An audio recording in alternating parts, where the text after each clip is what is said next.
Matt, as far as the decision to put Michael in there instead of Dennis at left guard, what went into that, and what did you see from that decision? We started Dennis. He's banged up with the rotator cuff. Michael's been coming along, practicing. He likes, like we've had with other guys, had some issues in pass pro. I thought he was excellent in the run game. I thought he was a tone setter in the run game. Had a lot of good reps in the pass game. Got picked on one, which is really, it'll look like to everyone else like it was on him, but it's really on the back. We need the back to execute a technique that we used that they did later on in the game when they tried it again. So I thought Michael did some really good things and is going to bring a physical presence to the line that we're looking for. And secondly, I know this might be a reach to ask at this point, but do you have an idea of what you might be able to expect from Stefan this week? I don't. We're going to practice him. Obviously he hadn't done much on the pup list. He's been running and moving with our guys, so we'll try to practice him this week and see what that what level he can, what level he's at right now, and then how he'll respond after that. So that's something I'll have a better answer for probably even Thursday. All right, let's go to David Newton next. Yeah, Matt, I was going to ask about Stefan as well. Is there any chance you think he might be able to play on Sunday, or is that way too early? I'm hoping he plays on Sunday. It's been kind of the plan all along. That being said, I'm not going to ever put a guy out there before he's ready. So sometimes it's hard. It's hard for guys to get ready to play a game with 1 week of practice. So we'll practice him and again, see how he looks, see how he feels, and then at the same time see how he responds afterwards. And what will he bring, you think, now that you've kind of been around him a little bit, bring to this group? Well, I think he brings elite playmaking. At the end of the day, he picks balls off, he knocks balls away, he covers guys. I think that's as many good players as we can have. What we'll take. So I think he'll bring a lot of that, and then obviously he's a guy that people listen to. He's been there and done that, and so he's a guy that we can take a lot from. Thanks. Now let's go to Steve Reed, followed by Will Kunkel. Hey, Matt, I wanted to keep with the cornerbacks real quick here. C.J. Henderson was a scratch on Sunday. Now, he wasn't listed on the injury report Friday. I do know that, he had the shoulder issue earlier in the week. So was he just a healthy scratch, or did something crop up? Or I wonder if you can explain that. Yeah, and also, I can follow up. Sorry, Steve. Sorry, Steve. Go ahead. Finish. I'm sorry. No, I was going to follow up after quick. Yeah, I'm pretty sure he was on the injury report on Friday. I think he was limited on Friday, if not questionable for the game. I could be. I think that's what we did. You're right. Am I right? Okay. Yeah. So he was questionable. So, we got to the game and he's healthy enough to play, but how well was he going to play with that shoulder? We weren't sure. So I went with Rashawn instead in our 5-corner package, which I thought was really good for us. So hopefully CJ will be a week of injured that shoulder last week against Philly. Hopefully a week later now it's calmed down and we can roll with him a little bit more this week. And how did you Keith Taylor played? Yeah, I thought Keith. Obviously Keith was involved on that last play, which we'd love to double that route. But I thought Keith played man to man against their best players. Thielen made an unbelievable catch in the end zone that I was hoping he was out of bounds on. But Keith played well all game. He probably played a lot of plays, and at the end of the game would have loved to have maybe him have played a little less. He played on special teams as well, just kind of where we are. We lost some guys in that game pretty quickly, and he had to step up. But all that being said, I think Keith, when you go back and look at the tape, I think like guys like Ian Thomas, Keith Taylor, some of those guys are playing some of their best football. What we need some of our difference maker difference maker guys to make some plays. That's kind of what I said after the game, right? We need to make some plays, hit the quarterback, get the ball out, all those different things that we have guys that we expect to do that. Didn't happen, and that puts guys like Keith. They got to cover a long time. I thought he did a really nice job in a lot of areas, and he's going to continue to grow, be a really good player, I think, here for a long time. Hey, Matt, how difficult is it to really assess Sam's play when the offensive line is spotty at times, the receivers are dropping balls, just things are happening around him that he just can't control, even if he makes the right play? I think it's all part of it. Sam's not playing well enough. Let's start there, okay? And which means that Sean and Joe and me are not coaching good enough. We're 3-3, right? There's a lot of teams that are 3-3, and I think it's really starkly clear in front of us what the issues are. We think we turned the ball over twice in our 3 wins. We've turned the ball over 8 times in our 3 losses. Now, when I say Sam's not playing, well, what does that mean? Well, that means the offensive line isn't getting it done for him. It means the running backs aren't getting it done for him. I mean, everyone on offense, every receiver, every tight end, every back, every O-lineman, their job is to help our quarterback play well. And we are not getting that done. And the shame of the game yesterday to me, when you really go back and watch the game, is, we ran the football well. We just have not been committed enough to running it, and that's going to change. I can just tell you right now. You'll see a vastly different look from us moving forward. We're not going to line up and drop back and throw it 40 times a game and think that that's going to win the game for us. It hasn't.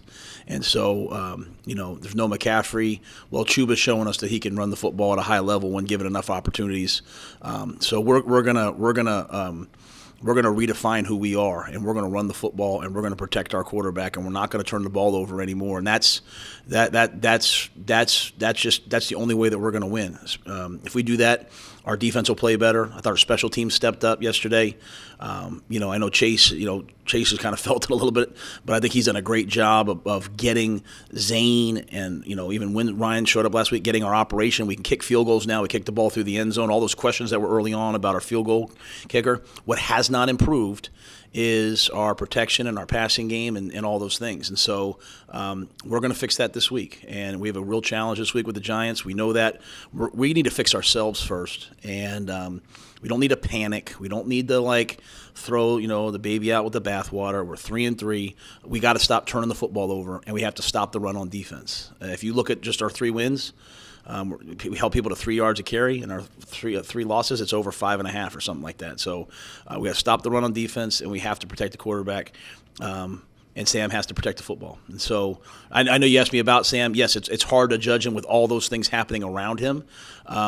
But we have to get outside the pocket and just throw balls away. We have to take the easy thing. And I think if you want to see that, you saw that yesterday with Kirk Cousins. He took whatever was there and didn't let us hit him, didn't let us sack him, got the ball out of his hands, and they moved the ball down the field. So it's a long-winded answer, but it's really, really exactly where I think we are right now. All right, let's go to Joe Person for the next question. Hey, Matt. On the running game, you guys brought Spencer Brown up this weekend and then didn't make him active. What was the deal there? Yeah, it's a good question. And really, Joe, that doesn't fall on Scott. That falls on me. We were bringing him up to play him, and we had practiced Shy as well as the third tailback, and bringing Spencer up as an emergency third. And then got to game day, and just with some of the injuries to the O-lineman, decided, we better just go with 9 guys up. So obviously, if we make that decision on Saturday, we don't elevate Spencer. But just kind of, some of our guys were sort of day-to-day injury-wise up front on the O-line, and got to right before the game and made the decision to go with 9 O-linemen. Kind of going back to what I just said, feeling like it was really important to make sure we could protect the quarterback. So would love to be able to make that decision on Saturday, but some of these guys were, I'm not going to say game time decisions, but just wanted to make sure that they were healthy all the way up until we were ready to go. And then just following up on what you said about running the football, what was the tipping point to kind of get you to step in now and make this change? I wouldn't even say necessarily a change, Joe. I mean, I know I guess it kind of is. I would say more of like you're sitting back and you're watching us, and defense gets a nice turnover, right? And then we hand a speed sweep off. That counts as a pass. We hand a speed sweep off to Shy, and he goes around left end for whatever it was, 12 yards. And then we hand, the same play we ran on the 2-point conversion, we run there to Chuba, and it's a little kind of college-y type play. And he walks into the end zone, and then I'm saying to myself, like, hey, this, we're doing some really good things. Down in the red zone the previous 4 weeks, we had, before the last 2, Sam was running the football and zone reads and all those things. And doesn't mean we're not going to throw it, but I just think what we're seeing is people come out and just play us man. rush 5 and dare us to throw it and hit the quarterback, right? And so even if for our line, even if they protect it, even if they protect 7 out of 10, that's 3 times where he either gets hit or sacked or he's running for his life, and as a result, there's guys open at times when we're running, and we don't need to run. And so it's just not, for us, where we are right now, the recipe. We came in saying we were going to run the football. We've not done it at the level that, early on we weren't running it great. We've gotten better running the ball every week when you look at the tape. I just don't know if we're not doing a good enough job as coaches of committing to it and staying with it. So I came into this week saying I wanted to run the ball 33 times. We didn't get that done. And the shame of it is, you watch that game, we block a punt for a touchdown. They go down, they answer.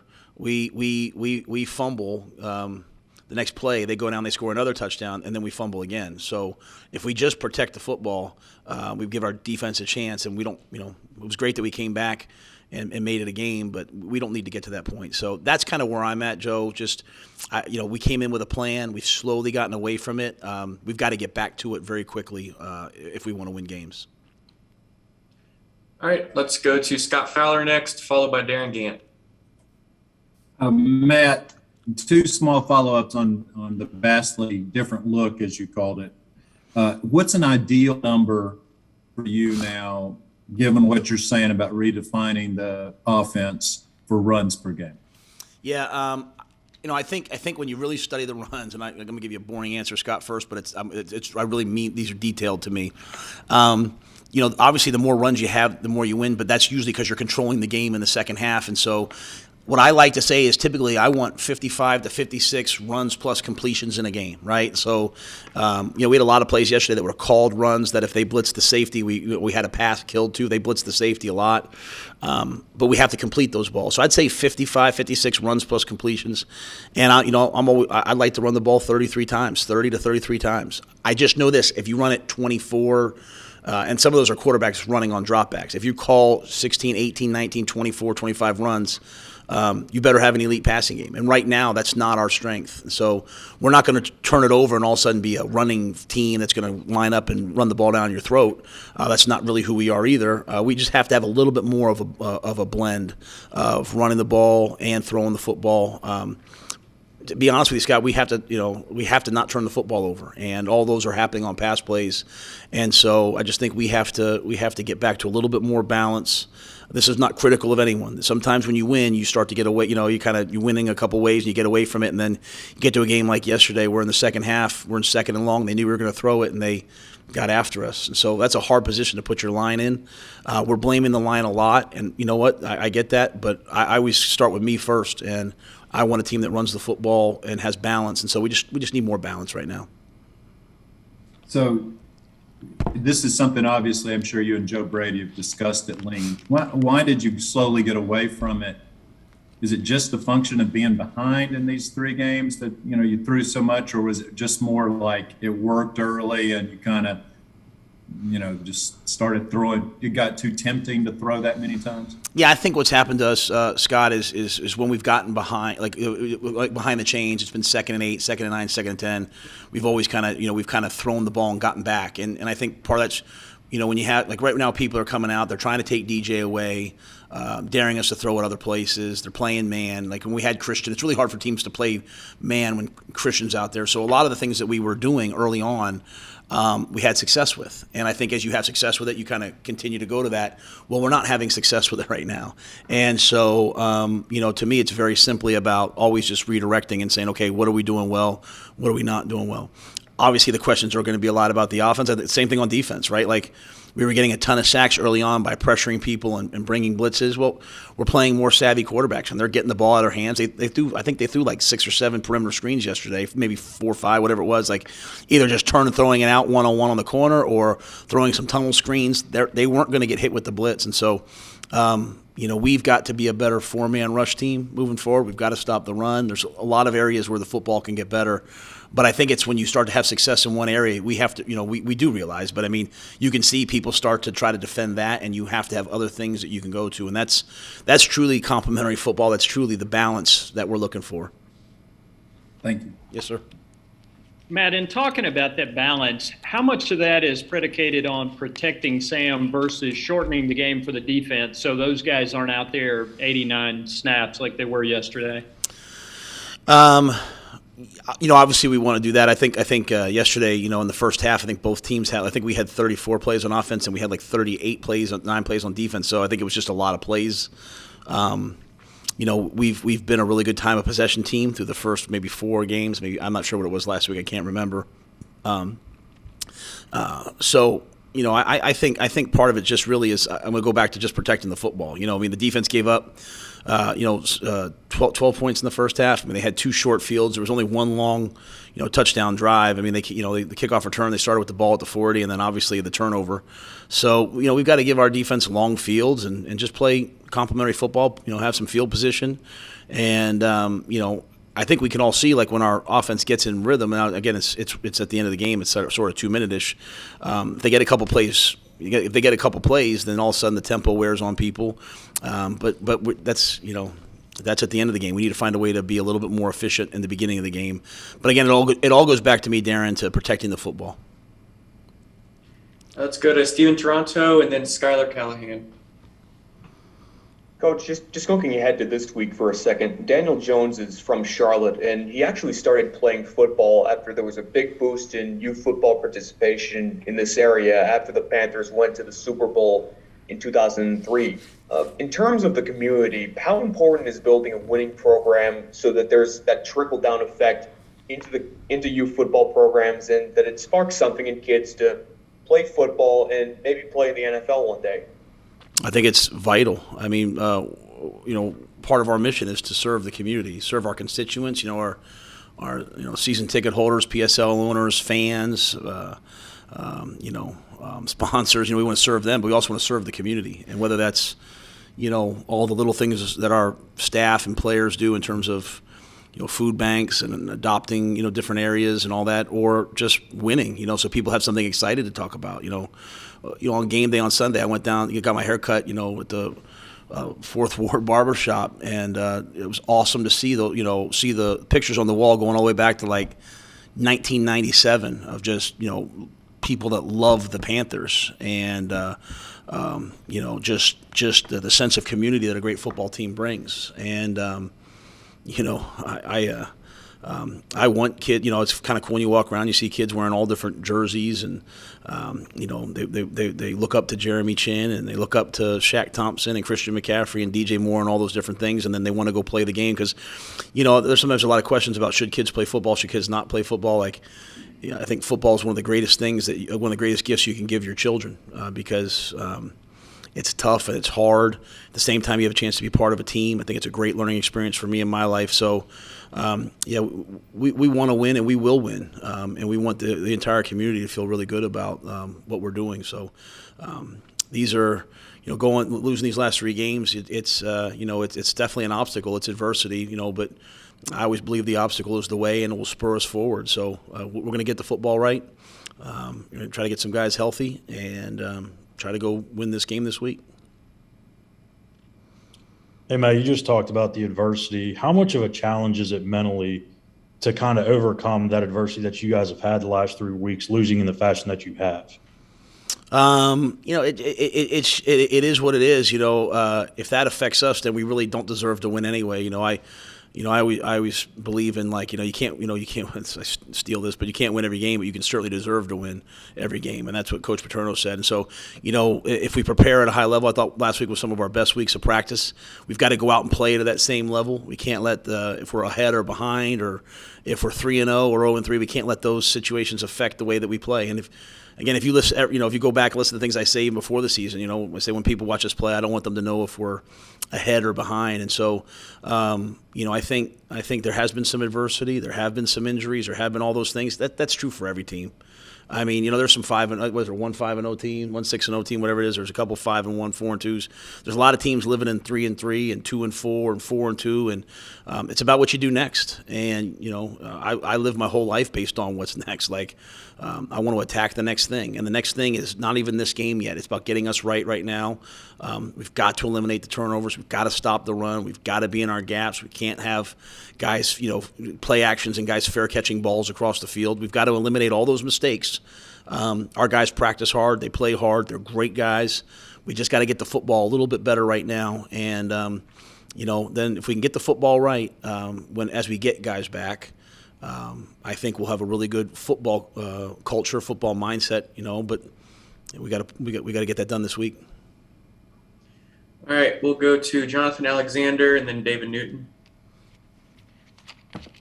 Matt, Robbie seems to be struggling for whatever reason. He was one of a number of players who had drops. And you talked about teams doubling DJ. So what do you think it is with Robbie, and what can y'all do to help that process and providing that help for Sam Darnold? Yeah, and I want to make sure I probably say that. Sometimes I talk probably too fast.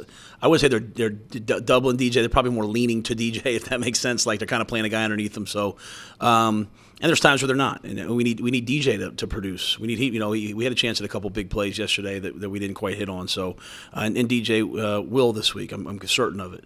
I think Robbie has to come out and have a great week of practice. He has to have a great week of meetings.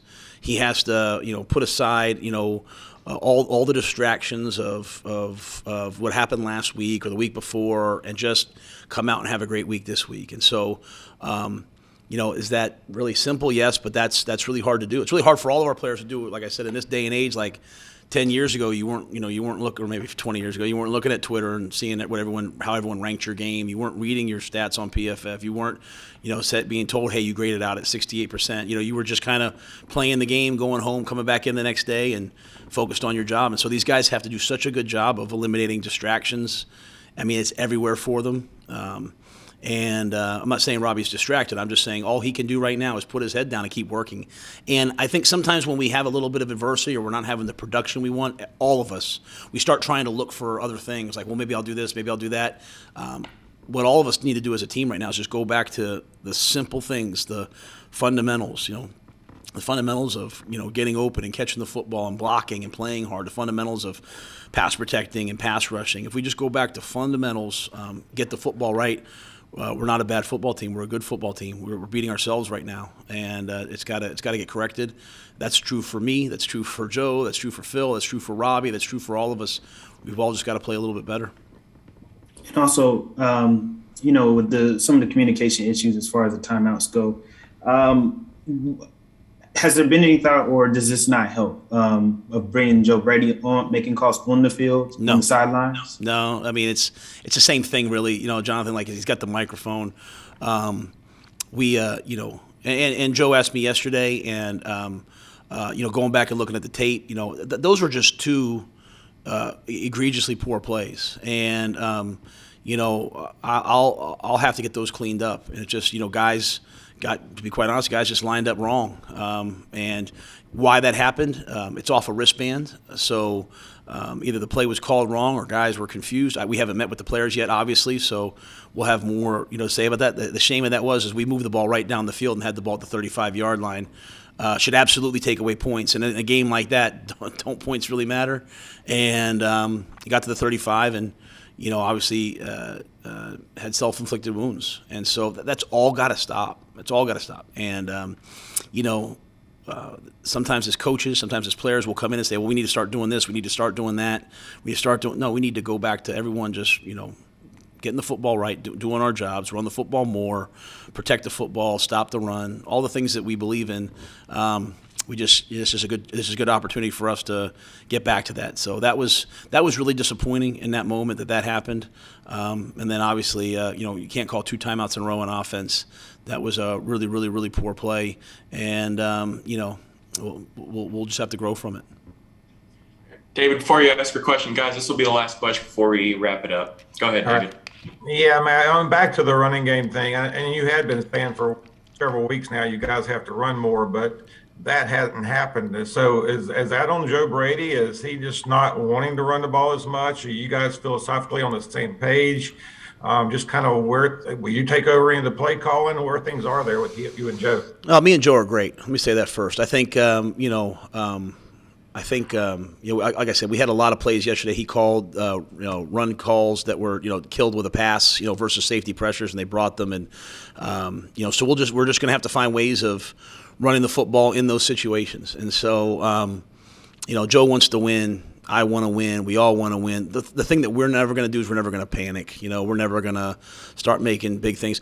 At the end of the day, anything that happens here is on me. You know what I'm saying? So in terms of, I have to set the direction, right? And but at the end of the day, if Joe calls a play and I don't like it in the middle of the game, I can always say, no, we're going to do this. So, Joe's calling the game how he sees it, the best way he thinks we can score and move the football. And, he's kind of counting on some guys to make a catch, to make a block too. You know what I mean? Like we believe in allowing our players to go play and win. So we got to play a little bit better. And I think for us, for Joe, for me, for the entire offensive staff, we've got to make sure we have the best plan for them. And so I'm not looking back behind. I am strictly moving forward. I think a good leader inserts himself at the point of most friction. So some weeks I might spend a lot of time with the special teams. 2 weeks ago I was down with the 3 techniques, working on them using their hands and getting off. If I got to spend time offensively this week, I'll do it. Whatever it takes. I'm certainly not a guru, but I want to make sure that we have a well thought out, all of us moving in the same direction, vision. And after 6 games, that's what I see right now. Hey, let's protect the football. Let's run it a little bit more. Let's not try to go throw the drop back and throw the ball 40 times a game. That's just not going to win for us. We'll still do it some. We're going to just want to be really balanced as we move forward. And I hear you on that, but Joe came in with that reputation for what he did at LSU, and that was a pretty pass-happy offense. So I'm just wondering if that's something. He's a young coach still too, so is that something he needs to learn more about? Does this have anything to do with his youth? Yeah, I don't. I think I'm pretty consistent. You guys know I don't speak on other people. At the end of the day, for me, it's all about me and what I have to do better. Joe's in charge of the offense. He's got to get us to score more points. I'm saying we need to have more balance. If there's not more balance next week, it's completely my fault. That's all I'll say. And Joe, like I said, Joe's a great young coach, great coordinator. We've scored. We've played well at times. Offensively, we just got to be more consistent, and that's going to happen this week. It has to happen this week. And if it doesn't happen this week, David, then next week I'll come in and say, hey, I got to do this better, and we'll try to get it done next week. So all that being said, it's going to come down to we got to make blocks and make runs, and when we throw the ball, pass protect and make the right read and throw the football and catch it. And defensively, we've got to be in our gaps and can't give up. We gave up 9 big plays yesterday, the first time that's happened. So a lot of things to correct, and after all that, we still had a chance to win the game. And if we can just clean up a couple things, we can be a good football team quickly.